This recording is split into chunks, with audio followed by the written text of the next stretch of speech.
Su Ling is young. She is bright and interested in life. What success could she make of her life? The first impression is favorable. Could she be a professional? Perhaps an actress?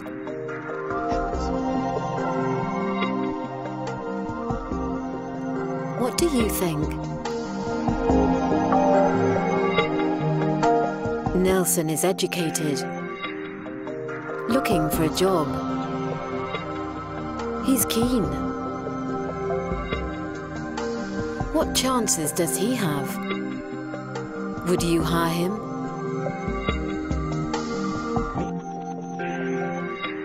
What do you feel when you see someone like this? Do you feel disgust, revulsion, anger? Do you think, where was her mother? Or where were his teachers? Did you ever stop to think, where was I? These young people want to go out and make their mark on the world. They have things to say, talents to release. Yet no matter how gifted or well-educated they are, they don't have a chance in the world. Whose fault is it? What do you think?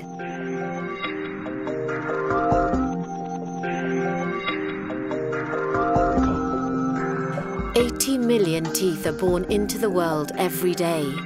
That is a fact.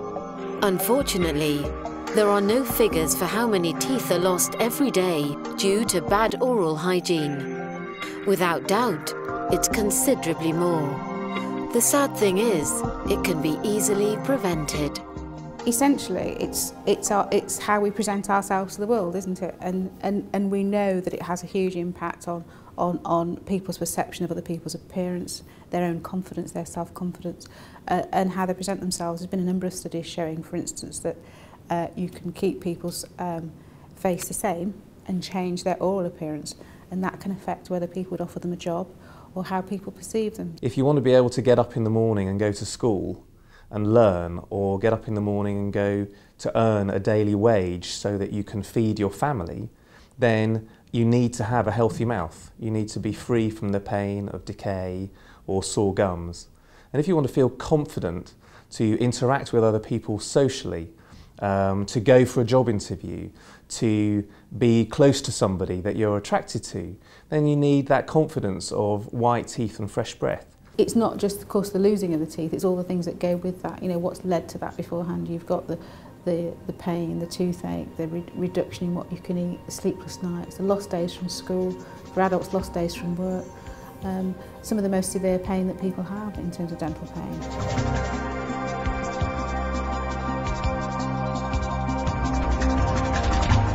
Oral disease is a major public health problem on a global level.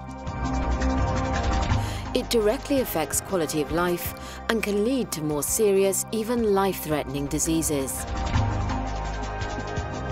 The economic cost of oral disease is considerable. Not only the direct costs of treatment, but also indirect costs as a result of absenteeism from school, work, and loss of productivity. So there are sort of social norms around what people expect. Of course, with sort of mass communication now, the sort of most common social norm, the one that's portrayed, is white teeth, which people aspire to, and that's impacted across all our communities now. Up until 1886, caries hardly existed. Only the rich and affluent seemed to suffer from caries. The general population lost healthy teeth, mostly through gum disease, due to lack of oral hygiene. One invention changed the face of the planet forever: the invention of a well-known cola drink. Suddenly, refined sugar was available to the masses, and chronic caries was born.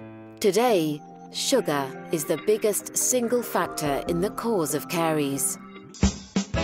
In the 1960s, another factor changed the face of the planet for the better: the availability on a mass scale of fluoride.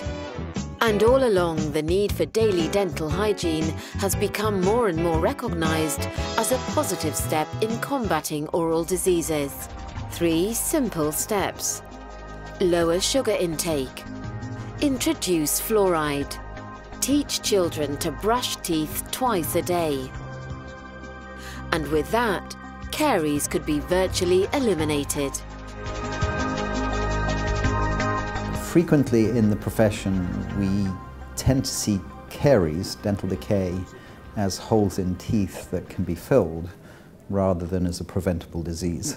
So the answer really is not in lots more treatment. The answer is actually in terms of thinking, how can we set the norm in such a way that the healthy behaviour is the easy behaviour to acquire. Preventing dental disease is not rocket science. The biggest single thing we can do in any country is get children and their parents to brush their teeth twice a day with a fluoridated toothpaste and a toothbrush. It should just be part of people's daily hygiene routine. So it's not something somebody's got to think about, oh, I've got to go and brush my teeth.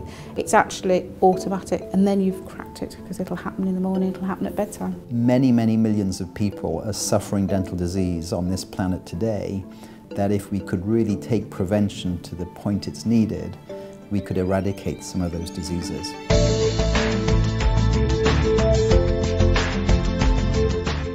It's so very simple, so utterly easy. Yet millions of children will grow up in today's world with unhealthy mouths, lost opportunities for them, their communities, and ultimately their countries. A smile is the face of a nation.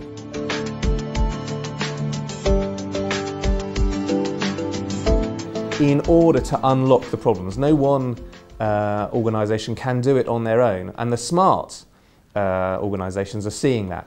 And I actually believe that a company like Unilever has, even almost greater power to drive change often than a government, because the governments are caught in, political agendas. So WHO it takes care of health in relationship to ministers of health and governments.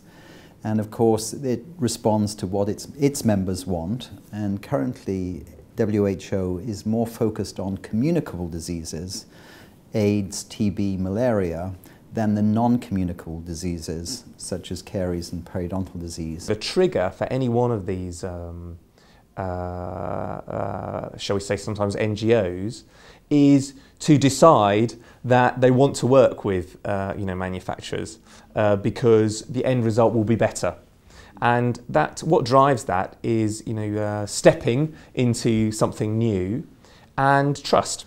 Currently our biggest program is Live.Learn.Laugh, which is a partnership between the FDI and our friends at Unilever. The partnership has been going now for 4 years, and we're just wrapping up the end of the first phase.